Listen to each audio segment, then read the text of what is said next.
রাধেশ্যাম হরে কৃষ্ণ। হাঁস বলে প্রভু আমি সুখে নেই। কেন? আমি জলে থাকি, ডুব মেরে শামুক খাই, আমি যে ডিমগুলো পারি, যে আমাকে পোষে সে আমার ওই ডিমগুলো রান্না করে খেয়ে নেয়, আমাকে মারাক শুনতে দেয় না। তারপর আমি যখন আর ডিম দিতে পারি না, সেই সময় আমাকে কেটে রান্না করে খাই। তাই প্রভু আমি সুখে নেই, আমার থেকে কাক সুখী আছে, কারণ ওর মাংস কেউ খায় না। রাম কাক, তাহলে হাঁসের জন্ম চাও? কাক বলে না, আমার কথা শুনে ভালো লাগছে না। বলে কার জীবন চাও? বলে আপনি এক কাজ করুন, আমাকে টিয়া পাখির জীবন করে দেন। কি সুন্দর টি টি করে ডাকবে, টিয়া পাখির জীবন করে দেন। টিয়াকে ডেকে এনেছে, টিয়া চলো। টিয়া এসেছে, রামচন্দ্র বলছে টিয়া তুমি সুখী আছো? টিয়া বলল না প্রভু, আমি সুখী নেই। কেন? আমি কি সুন্দর গাছে গাছে ঘুরে বেড়াই, পোকা ধরে খাই, তখন একটু ঘুমাই, সেই সময় সাপ আমাকে ধরে খায়। সাপে না ধরলে ব্যাধি আমাকে ধরে নিয়ে যায়, দুটো ভাত ছড়িয়ে দেয়। সারা জীবন আমার স্বাধীনতাকে হরণ করে নিয়ে তোমার নাম করতে দেয় না প্রভু, তাই আমি সুখে নেই।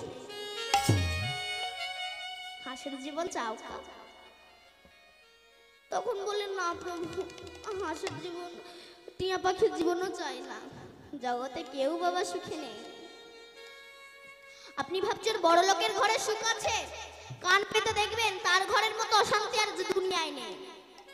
ছেলে সবসময় টাকা দাও টাকা দাও টাকা দাও করে, মেয়ে সবসময় টাকা দাও টাকা দাও টাকা দাও করে। টাকা বেশি হলে আপনার দেহটা পর্যন্ত আপনার শত্রু হয়ে যায়। চোখ কান হাত পা মুখ সব শত্রু হয়ে যায়। কেন? আগে 50 টাকার ব্রাশে কাজ মিটত, যেই না টাকা বেশি হলে 500 টাকার ব্রাশ না হলে দিন চলে না। আগে ঠোঁটে 100 টাকার জিনিস দিত, কিন্তু যখন টাকা বেশি হলো ঠোঁট বলে আর 100 টাকার জিনিস ভালো লাগছে না, 1000 টাকার জিনিস দে। টাকা বেশি হলে আপনার দেহটা পর্যন্ত আপনার শত্রু হয়ে যায়। কাক তুমি তাহলে কার জীবন চাও? বলে আপনি এক কাজ করুন, ময়ূরের জীবন করে দেন। ময়ূরকে ডেকে এনেছে, ময়ূর সুখে আছো তুমি? ময়ূর বলে না প্রভু, আপনি আমাকে জন্মটা দিয়েছেন, আমি দেখতে সুন্দর, আমার পাখাগুলো দেখতে সুন্দর, কিন্তু মানুষ আমাকে ধরে আমার যখন এই কাঁচা কাঁচা পাখনাগুলো তুলে নেয়, দেখবেন বৃন্দাবনে গেলে ময়ূরের পাখা কিনতে পাওয়া যায়, যখন তোলে রক্ত ঝরঝর করে পড়ে। তাই প্রভু আমি সুখী নেই, আমার থেকে কাক সুখী আছে। রামচন্দ্র বলল কাক ময়ূরের জীবন চাও? বলে না প্রভু। চারজনকে বলছে বলো তাহলে কার জীবন চাও? তখন চারজনই বলছে প্রভু অন্য কিছু চাই না, আশীর্বাদ করো আগামী জন্মে যেন কৃষ্ণ ভক্ত ঘরে জন্ম হয়, এমনি আর কিছু চাহা পাওয়া নাই। তাই যখন মদনের অহংকার চূর্ণ হলো, শুধু কি মদন, গৌর হরির রূপ লাবণ্য দর্শন করে সবাই বিমোহিত। আজকে দুজন যুবতী, পূর্ণ যুবতী কন্যা সুরধনির তীরে স্নান করতে এসে গৌর হরির রূপ লাবণ্য দর্শন করে বিমোহিত। প্রথম হলো সনাতন মিশ্রের একমাত্র কন্যা বিষ্ণুপ্রিয়া দেবী আর তার প্রিয় সখী কাঞ্চনা। বাবা গৌর হরির যে রূপ মহাজন, এনারা বিচার করেছেন, এই জন্য বললেন মহাজনস্য গতস্য পন্থা। মহাজনের আইন যদি কেউ মানতে পারে তার জীবনে কখনোই কোনো দুঃখ আসতে পারে না। মহাজন বলছে ডান দিকে সাইকেল চালিও না, বাঁ দিকে চালাও। আপনি বলছেন এটা কি আপনার রাস্তা, আমি আমার মতো সাইকেল চালাবো, আপনার কি যায় এসে যায়? তোমাকে অ্যাক্সিডেন্ট হয়ে মরতে হবে। জন্য আমরা অহংকার করে বলি, অহংকারে মত্ত হইয়া নিতাই পদ পাশরিয়া অসত্যকে সত্য বলে পাই। জগতে সত্যের সম্মান কমে গেছে, অসত্যের সম্মান বেড়ে গেছে। একদিন রাস্তায় যেতে যেতে সত্য আর মিথ্যা দেখা হয়েছে। সত্য মিথ্যা সত্যকে বলল, সত্য রে তুই সত্য আমি মিথ্যা, আমাদের মধ্যে আকাশ পাতাল ডিফারেন্স। তা দুজনাদের যখন দেখা হয়েছে চল একটু গল্প করি। প্রচন্ড গরমে দক্ষিণে বাতাস চলছে, একটু গিয়ে বসেছে, গল্প করছে পাতকুয়োর ধারে বসে। এমন সময় মিথ্যা সত্যকে বলে, প্রচন্ড গরম একটু জামাটা খুলে বস। জামাটা খুলে বসেছে, এমন সময় মিথ্যা সত্যকে ফেলে দিয়েছে, সত্য পাতকুয়ায় পড়ে গেছে। এখন পাতকুয়ায় তো সিঁড়ি নাই, মিথ্যা সত্যর পোশাক পরে ঘুরে বেড়াচ্ছে। লোকে ভাবছে ওই বুঝি সত্য, কিন্তু সত্য এদিকে হাবুডুবু খাচ্ছে। তাই অহংকারে মত্ত হইয়া নিতাই পদ পাশরিয়া অসত্যকে সত্য বলে মানে। এই জন্য অপরাধের প্রায়শ্চিত্ত সবাইকে ভোগ করতেই হয়। গান্ধারীর এই যে 100 পুত্র মারা গেল, কি অপরাধ ছিল গান্ধারীর? গান্ধারী আগামী জন্মে একটা ব্রাহ্মণ কন্যা ছিল, বিয়ে হয়েছে, বাসর ঘরে আছে। এমন সময় গান্ধারী আগের জন্মে তার স্বামীকে বলছো, শোনো তুমি যদি আমাকে পেতে চাও ওই ঘরের কোণে যে মাকড়সাটা আছে ওটাকে আমাকে ধরে দাও। ধরে দিয়েছে। দেখবেন মাকড়সার পেটের নিচে একটা ডিমের প্যাকেট থাকে। সেই সময় গান্ধারী কি করেছিল, একটা করে ডিম তোলে, নখ দিয়ে চেড়ে বাচ্চাগুলো মাটিতে পড়ে আর পায়ের বুড়ো আঙুল দিয়ে বাচ্চাগুলোকে টিপে টিপে মেরেছিল। সেদিন ওই মাকড়সা কেঁদে কেঁদে বলেছিল, হে দয়াময়, যেমন আমি আমার শত শত পুত্রের মৃত্যু দর্শন করলাম, অভিশাপ দিচ্ছি ওকে, তুমি যদি সত্যি ভগবান হয়ে থাকো, ও যেন কোনো না কোনো জন্মে আমার মতো শত পুত্র হারিয়ে আমার মতো যন্ত্রণা ভোগ করে। করুণা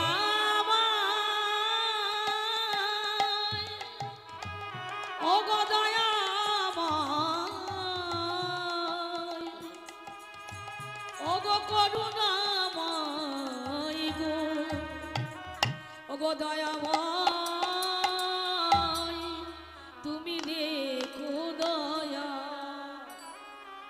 কিন্তু গান্ধারীর যে 100 পুত্র, এটা তো গান্ধারীর পুত্র নয়, চুরির জিনিস চুরি হয়ে গিয়েছে। এক ঘোড়া চোর ঘোড়া চুরি করে বিক্রি করতে এসেছে। এখন এক খরিদ্দার বলছে, দাদা ঘোড়া বিক্রি হবে? বলে হ্যাঁ।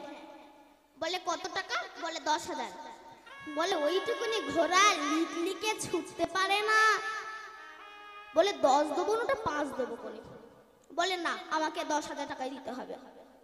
এখন চোরের ওপরেরও জিনিস আছে। শেষে বলছে, দাদা ঘোড়া বিক্রি হবে? বলে হ্যাঁ। কত টাকা দাম? বলে 10,000। বলে ওইটুকুনি ঘোড়া ছুটতে পারে না, 10,000 টাকা? বাজে কথা বলে না, আগে ছুটেই রাখো। ও মনে মনে ভাবছে ওটাই তো চাচ্ছি, ছোটাতে দিলে আর ফিরিয়ে আনবো না। বলে আমার এই দুখানা স্যান্ডেল দেখে গেলাম, আমি একটু ঘোড়াটা ছুটিয়ে নিয়ে আসি। ও যে নিয়ে গেল আর ফিরে এলো না। শেষে সেই ঘোড়া তো দুটো স্যান্ডেল নিয়ে বাড়ি যাচ্ছে। প্রথম খরিদ্দার বলছে, দাদা ঘোড়া বিক্রি হয়েছে? বলে হ্যাঁ। বলে কত টাকায়? বলে যে দামে কেনা সেই দামেই বেচা হলো, মানে চুরির জিনিস চুরি হয়ে গেল। গান্ধারী যে 100 পুত্র মারা গেল, তো গান্ধারীর পুত্র নয়। একদিন দুর্বাসা কুন্তির কাছে এসেছে, মারে আমি তোর গৃহে খাবো। কুন্তি বলল ঠিক আছে বাবা। বলে আমি খাবো, কিন্তু 100 ভাগে রান্না দিয়ে আমি খাবো। বলে তাই দেব। দুর্বাসা তিনি তো খেতে আসেনি, পরীক্ষা করতে এসেছে। বলে আমি 100 ভাগে তরকারি দিয়ে খাবো বটে, তবে 100 খানা স্বর্ণের পাত্রে আমাকে দিতে হবে। কুন্তি বলল তাই দেব। কোথায় পাবে এত স্বর্ণ পাত্র? কুন্তি বলছে, কৃষ্ণ যার সহায় আছে তার কি কোনো অভাব আছে বাবা?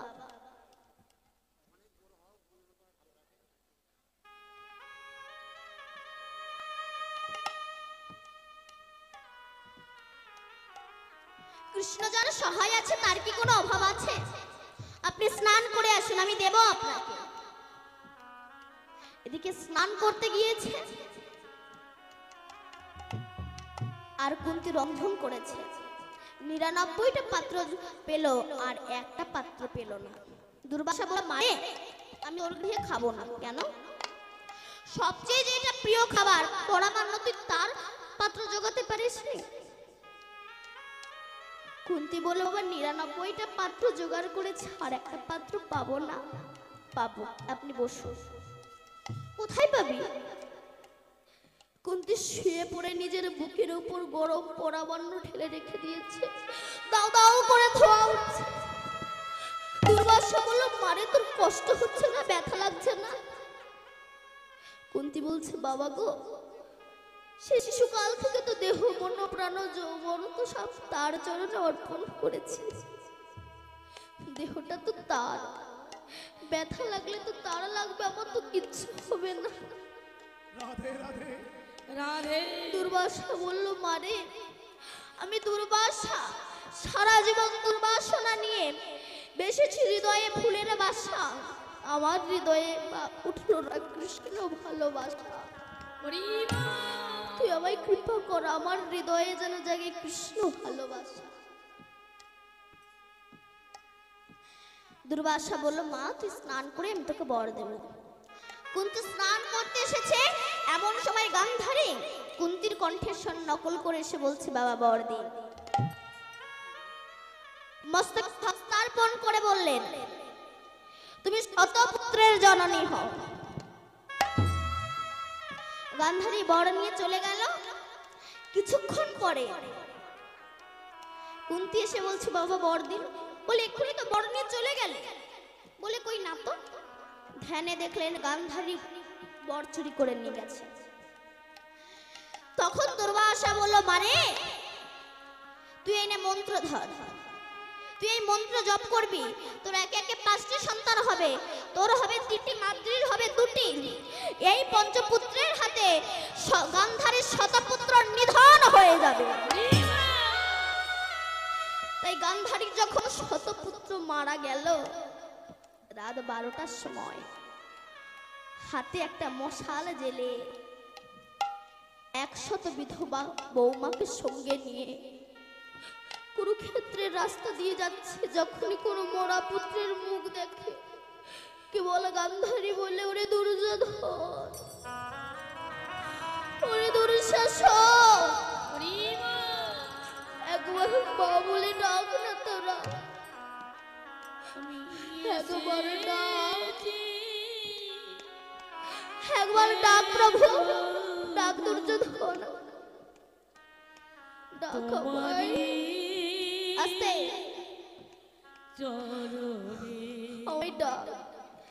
এমন সময় মাঠের প্রান্ত ভাগ থেকে একজনা হো হো করে হেসে উঠেছিল। কে সে? কৃষ্ণ। গান্ধারী বলেছিল, বলো কে তুমি করছো আমায় দুর্বল, দেখে আমার চোখের জল। বলল, আমি কৃষ্ণ। কৃষ্ণ, তুমি এত নিষ্ঠুর, আমার চোখের জল দেখে তুমি হাসছো। কৃষ্ণ বলল, পিসিমাই হাসিটা তো ফিক্স করা ছিল। কোন দিন? যেদিন তোমার ছেলেরা দ্রৌপদীর বিবস্ত্র করে, সেদিন দ্রৌপদী তোমার দরজায় গিয়ে বলেছিল, জেঠিমা তুমি আমায় রক্ষা করো। তুমি মুখের ওপর দরজা বন্ধ করে দিয়ে হো হো করে হেসেছিলে। তাই তুমি যে অপরাধ করেছিলে, দেখবেন ব্যাংকে যদি আপনি টাকা রাখেন 10 বছর পরে সেই টাকাটা ডবল হয়, তখন আপনার মনে আনন্দ হয়। ঠিক তেমনি তুমি মনুষ্যকুলে জন্মগ্রহণ করে তুমি যদি কারোর মনে ব্যথা দিয়ে থাকো, সেই ব্যথা ডবল হয়ে তোমার জীবনে ফিরে আসবে। পিসিমা, পিসিমা গো, এই হাসি তো ফিক্স করা ছিল, ডবল হয়ে দেখা দিয়েছে, আমি হাসছি। গান্ধারী বলছে, বাবা গো, আমার তো সর্বস্ব চলে গেছে। যখন মানুষের সর্বস্ব চলে যায়, বললো তো আমার করণীয়টা কি হতে পারে? কৃষ্ণ বলল, পিসিমা তুমি এক কাজ করো, ভজনে চলে যাও। তখন ধৃতরাষ্ট্রকে সঙ্গে নিয়ে ভজনে প্রবেশ করলো। তারা খেত কি? যে দ্রৌপদীকে এত লাঞ্ছনা দিয়েছিল সেই দ্রৌপদী রান্না করে দিত, যুধিষ্ঠির নিজে হাতে করে এনে দিত, আর সেই অন্ন দুজনা খেত। বিদুর বলেছিল না, দাদা তোমার লজ্জা করে না? শিয়াল কুকুরের মতো খাও। যাদেরকে এত কষ্ট দিলে, লাঞ্ছনা দিলে, সেই দ্রৌপদী রেঁধে দিচ্ছে, তুমি খাচ্ছ, তোমার লজ্জা করছে না?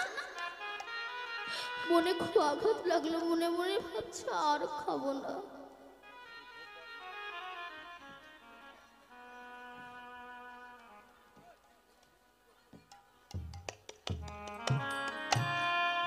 আর আমি খাবো না। যুধিষ্ঠির অন্ন এনেছে জ্যাঠামশাই। কে? আমি যুধিষ্ঠির। কি হয়েছে বাবা?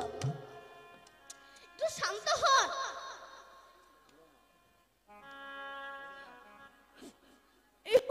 অন্ন এনেছে বাবা, আর অন্ন খাবো না। কেন? তোর হাতটা দে দেখি। বাবা একটা জিনিস চাইবো, দিবি? বলো। বলে আমার কৃষ্ণকে একটু আমার সামনে এনে দাঁড় করাবি। কেন?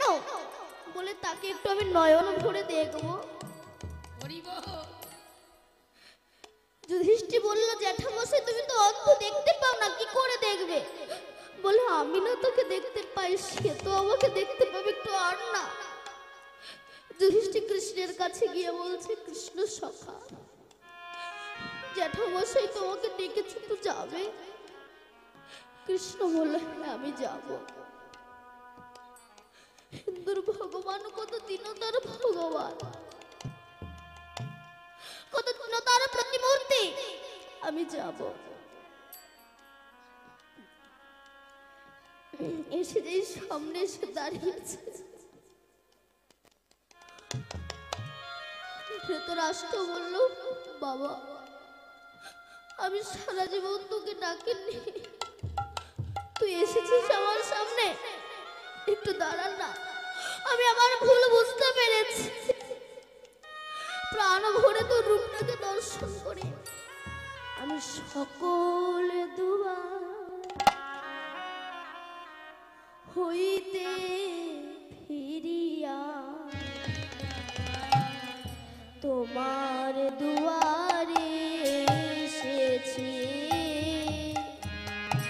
সকল দুয়ার হইতে ফিরিয়া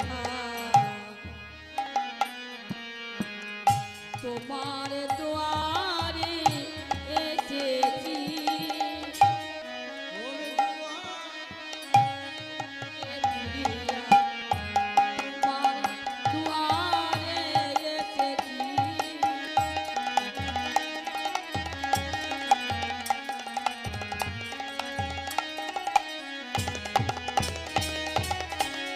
কত না তীর্থ ঘুরিয়া ফিরিয়া দয়া,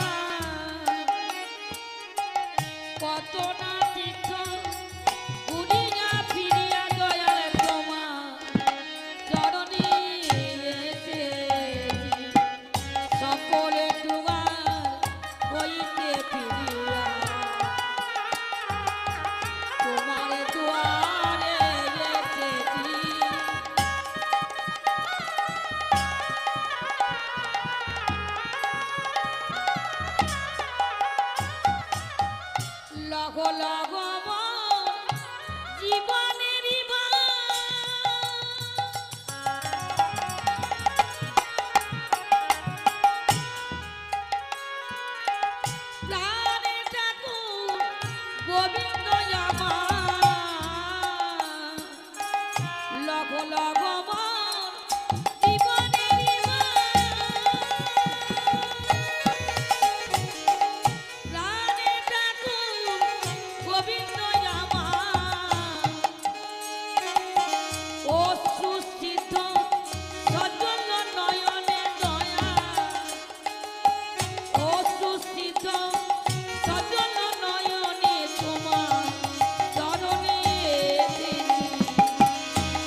কোলেতে তুলিয়া নিও সকলে তোমার হইতে ভিড়িয়া তোমার দুয়ারে এসেছি সকলে তোমার হইতে ভিড়িয়া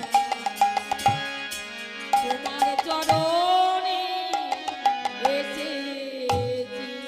যখন হা কৃষ্ণ বলি কাঁদিতে লাগিল, কাঁদিতে লাগিল গোবিন্দ আমার অমনি নয়ন হস্ত পরশিল, হস্ত পরশিল যখন নয়ন ফিরিয়া পাইল, নয়নে ফিরিয়া পাইল হা কৃষ্ণ বলি রূপ দেখিতে